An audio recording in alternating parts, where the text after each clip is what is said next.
Hai, hello, selamat pagi, salam sejahtera. Terima kasih karena bersama dengan saya di Nazilin Unity Channel. Hari ini kita akan ulas tentang usaha Najib untuk mendapatkan peguam diraja di UK. Dalam satu keratan berita yang kita terima baru-baru ini, Ketua Peguam Najib yaitu Safi Abdullah sedang berada di UK untuk berjumpa peguam diraja tentang kes rayuan Najib yang telah dibuat rayuan di Mahkamah Persekutuan saat ini. Persoalannya pagi ini, jangan kau pergi mana-mana, kita akan bercakap panjang lebar tentang peguam diraja UK hari ini. Sebab ramai orang cakap tentang peguam diraja UK, tapi ramai yang tidak tahu siapa sebenarnya peguam diraja UK ini, apa pencapaian mereka, dan persoalan yang paling penting, bolehkah dia menangkan Najib? Menangkan Najib kalau peguam diraja UK itu yang menjadi peguam beliau. Adakah ini langkah paling terakhir untuk Najib untuk mendapatkan peguam diraja UK itu? Adakah dengan langkah ini ada harapan untuk Najib mengalahkan 4 hakim yang telah menyabitkan kesalahan kepada Najib sebelum ini, yaitu di Mahkamah Tinggi dan juga 3 hakim di Mahkamah Rayuan? Apa kebolehan sebenar? Bagaimana peguam diraja ini boleh mempengaruhi keputusan nanti? Tapi sebelum itu, persoalan yang paling penting juga adalah, mahukah Queen Elizabeth membenarkan peguam diraja UK ini mengambil alih ataupun membantu Najib di dalam kes rayuannya? Tapi sebelum itu, mari kita telusuri dulu apa sebenarnya itu peguam diraja. Sebab ramai orang sebenarnya tidak tahu apa itu peguam diraja. Dan sebelum kita habiskan tentang persoalan mahukah Queen Elizabeth meluluskan permohonan ini atau dia membenarkan, baginda membenarkan atau tidak, kita belajar dulu siapa itu peguam diraja. Sebab bila kau tahu tentang ini, kau akan tahu, kau akan dapat nilai sendiri adakah Queen Elizabeth, baginda Queen Elizabeth akan membenarkan para ataupun salah seorang daripada peguam diraja ini mewakili Najib di dalam kes rayuannya di Mahkamah Persekutuan Malaysia. Ditambah lagi sekarang ini kes tersebut amat populer di seluruh dunia. Nomor 2 lagi sekarang mungkin boleh kita katakan, mungkin nomor 1 sekarang perang Ukraine Rusia. Tapi mungkin yang kedua, kalau di mahkamah, nomor 1 mungkin adalah pendedahan skandal 1MDB yang telah ditulis oleh media sebagai rasuah terbesar di dunia yang melibatkan pelbagai jenis orang, termasuklah mantan Presiden Amerika yang telah dikaitkan oleh Tim Lesner, bukan Donald Trump tetapi menantunya. Baik, kita tengok dulu apa itu peguam diraja UK. Baik, peguam diraja UK itu kalau dalam bahasa Inggris dipanggil Queen's Counsel. Kita akan sebut ini bermula sekarang sebagai QC. QC ialah pejabat yang dianugerahkan. Pejabat itu maksudnya jawatan yang tinggi yang dianugerahkan oleh mahkota yang diiktiraf oleh mahkamah. Jadi sebenarnya QC ini hanya boleh diperoleh apabila Queen Elizabeth menganugerahkannya. Bukan sekadar lulus seperti memohon kerja, tapi diluluskan oleh baginda Queen Elizabeth di England. Mereka ini adalah mempunyai keahlian yang istimewa untuk duduk dalam bar mahkamah dalaman. Istilah ini diiktiraf sebagai penghormatan yang tertinggi. Memandangkan ahli-ahli ini memakai gaun sutra dengan reka bentuk tertentu, pelantikan sebagai penasihat permaisuri dikenali secara tidak resmi. Pelantikan sebagai permaisuri dikenali secara tidak resmi sebagai menerima, mendapatkan atau mengambil sutra, dan QC selalunya dalam bahasa sehari-hari dipanggil sutra.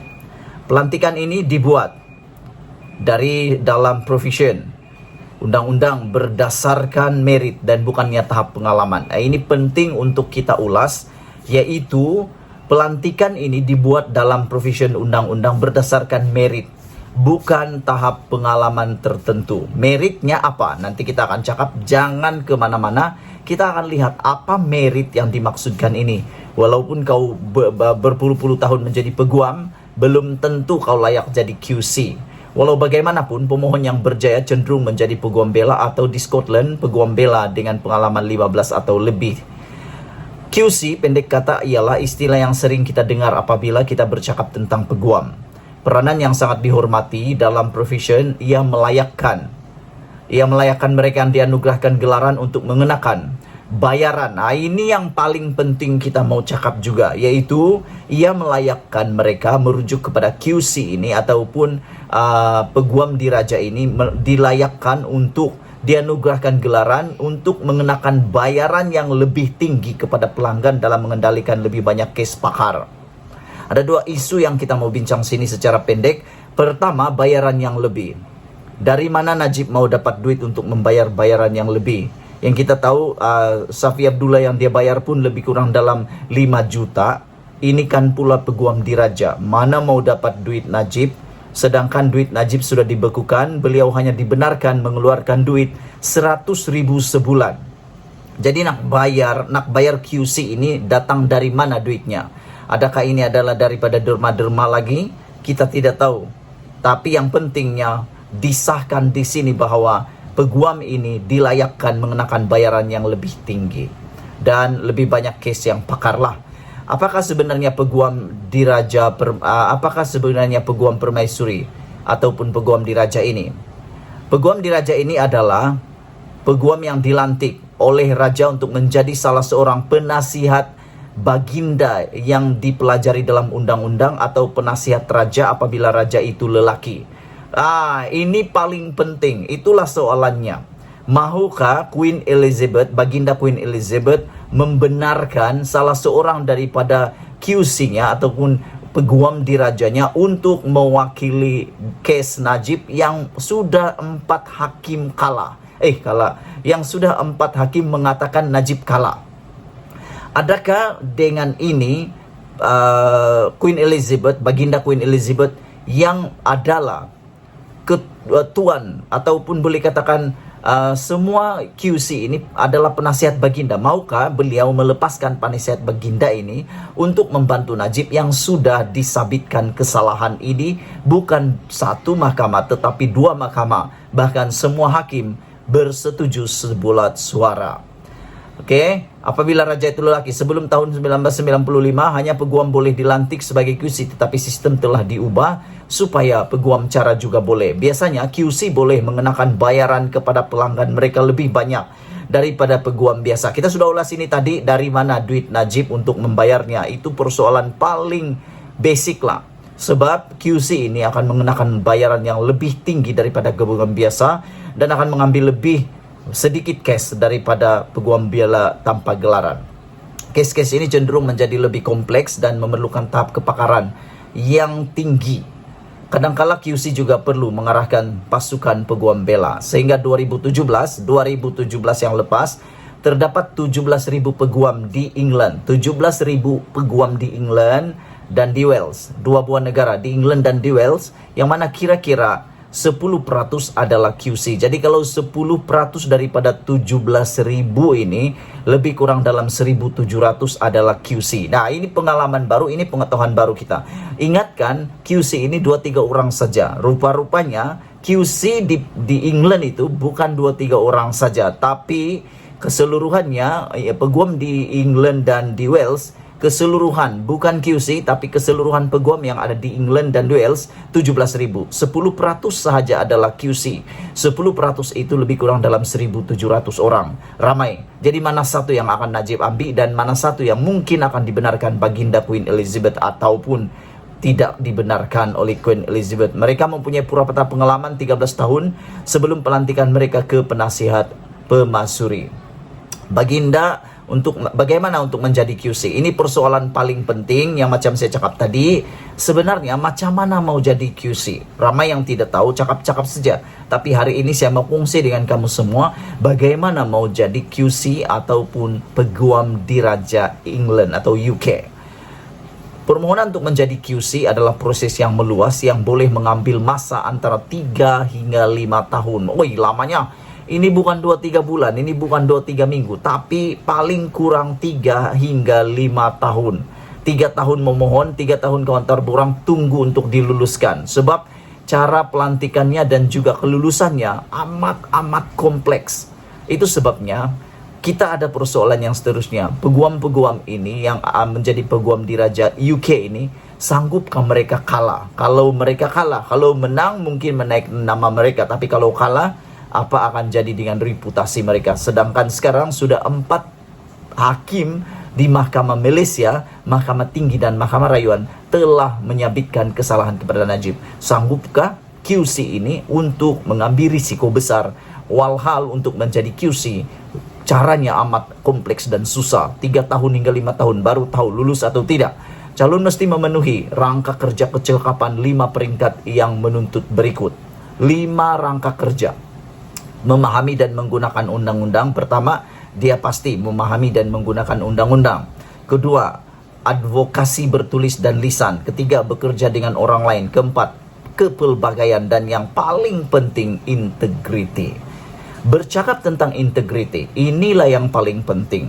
Adakah peguam-peguam di Raja England ini akan menolong Najib yang kalau di Malaysia sudah dicop sebagai apa malu bosku? Mahathir katakan tak pandai malu sudah. Jadi adakah peguam England ini akan terpengaruh dengan kata-kata apa malu bosku atau sebagainya? Mereka yang membuat Queen Control atau QC adalah mereka yang dianggap telah mencapai kecemerlangan dalam kira-kira 5 kompetensi. Cemerlang bosku, bukan alang-alang. Ini kompetensi yang cemerlang. Permohonan biasanya memberikan bukti daripada beberapa kes yang telah mereka usahakan dan rujukan serta penilaian sulit daripada hakim. Hakim yang akan menilai tetapi secara sulit. Rakan peguam bela dan pelanggan profesional dipertimbangkan sebelum calon yang berjaya dijemput untuk temu duga. Aduh, punya susah mau jadi QC. Ini kalau kalah, nah apa mau cakap? Pasti ini akan mempengaruhi mereka punya pencapaian sebelum ini. Semasa temu duga, pemohon duduk di hadapan panel pemilih seramai 10 orang, bukan 3 orang. Kalau biasa temu duga kita hanya ada 1 hingga 3 orang. Yang ini 10 orang akan jadi temu duga, penemu duga, terdiri daripada peguam cara, peguam bela, hakim bersara dan bukan peguam. Maksudnya orang-orang mungkin orang korporat. Jadi sekarang kamu sudah tahu siapa itu QC ataupun peguam di Raja UK. Persoalan kembali lagi, ada 3 persoalan. Pertama, bayarannya cukup mahal. Dikatakan sebentar tadi bahwa bayaran untuk mendapatkan khidmat peguam QC ini, bayarannya lebih mahal berbanding peguam-peguam yang lain. Itu pertama. Yang kedua, dengan disahkan bahwa QC ini penasihat diraja Baginda Queen Elizabeth, adakah Baginda sanggup melepaskan hakimnya itu untuk mengambil risiko?